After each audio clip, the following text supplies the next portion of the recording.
आप लाइफ में किसको किसको आई लव यू बोले हैं, कभी भूले नहीं? कौन कौन? आईक्यू लेवल क्या होता है? देखिए आईक्यू लेवल क्या होता है, अच्छा क्वेश्चन है। आप बस इसका जवाब दे लेने दीजिए, फिर पूछे आईक्यू लेवल क्या होता है। इस ब्रेन का सबसे महत्वपूर्ण हिस्सा जो होता है सेरिब्रम होता है। सेरिब्रम ही हमारी मेमोरी को कंट्रोल करके रखता है। जिसकी मेमोरी अच्छी होती है उसे पढ़ाई लिखाई की चीज़ें, हर चीज़ें याद रहती हैं।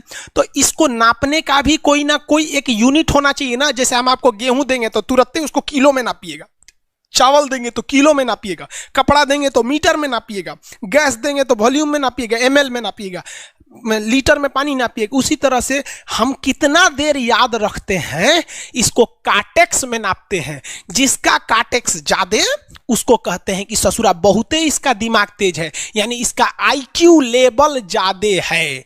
और जिसका कार्टेक्स यानी याद रखने की क्षमता कम है उसे कहते हैं कि इसका कार्टेक्स कम है, यानी आईक्यू लेवल इसका कम है। समझ में आ गया कि नहीं आ गया? किसी को दिक्कत? अब हम आपको एग्जांपल देते हैं। आपकी लाइफ में बहुत सारे टीचर आए होंगे। कुछ टीचर आपको नोट्स खोल के पढ़ाते हैं। कोनो किताब उताब नहीं है जी? हाँ, कोनो किताबें नहीं, खाता बुक वे देना यार, इसी को समझा देते। देखो एक हिसाब किताब वाला किताब है। दिवाली के समय हिसाब किताब फाइनल होता है ना सबका, सैलरी उलरी का। तो कुछ टीचर को देखिएगा ना, तो ऐसे एक किताब लेके रखे रहेंगे लोग और इसी में देख के पढ़ा देंगे। बाबू देखो, नर्वस सिस्टम का 2 पार्ट होता है, 2 ना 3 होता है। नर्वस सिस्टम का 3 पार्ट होता है। ऐसे लोगों का मतलब ये खाता बुक रख दो भाई, इसका हिसाब दिवाली में हो जाएगा। तो ये ऐसे लोगों का इस आईक्यू लेवल कम है। लेकिन कुछ लोगों को देखेंगे आप, उनको किताब उताब से मतलब नहीं होता। जैसे आप इलाहाबाद यूनिवर्सिटी कभी जाइए तो देखिए, या बड़े टीचर आईआईटी वगैरह जाएंगे, बहुत एकदम टीचर आते हैं आराम से, कोई नोट सोर्स कुछ नहीं, आया पढ़ा रहा है, चालू किया, एकदम मस्त इंजॉय करके चला गया। तो इनका आईक्यू लेवल ज़्यादा होता है। आईक्यू लेवल बढ़ाने के लिए हम आपको बताए भी थे, दिमागीन खाइए, अच्छा रहता है। एक ही तरह की सोच मत सोचिए, अच्छा रहता है। समझा गया? प्यार वगैरह के चक्कर में मत रहिए, अच्छा होता है। देखिए प्यार मोहब्बत आपको हो ही जाता है, ये उम्र की गलती है। लेकिन सही क्या है कि आपके अंदर एक समझदारी रहनी चाहिए कि भाई साहब ये उम्र की गलती है, तो इसे गलती भरी स्वीकार कीजिए। अपने आप को जीवन साथी बनाने की कोशिश मत करिए। बस ये एक समाज के लिए गलत है, हमारी संस्कृति के लिए नहीं है। तो आप करते हैं तो छुप के ही रहिए। एक इस लेवल के रखिए कि भाई हमारी लाइफ अलग है, तुम्हारी लाइफ अलग है, तुम टेम्पोररी आए हो, नहीं तो इसमें चल जाओगे। लेकिन अगर ये प्रेम मोहब्बत में पड़ेंगे तो हाइपोथैलेमस एक्टिव होगा, पूरा नर्वस सिस्टम को चौपट कर देगा। समझ में आ गया कि नहीं आईक्यू लेवल क्या होता है? अब आप बताएंगे आईक्यू लेवल किसका अच्छा है, आईक्यू लेवल कैसे बढ़ाएंगे? तो याद रखिए, आईक्यू लेवल बढ़ाने के लिए सोने से पहले का आधा घंटा बहुत जरूरी होता है। सोने से पहले आधे घंटे दिन भर में जितना काम किए उसको सुबह से रात तक देखते रहिए। एक बार रिवाइज मारिए कि सुबह उठे थे, ये किए थे, इसके बाद पढ़े थे, क्या क्या पढ़े थे।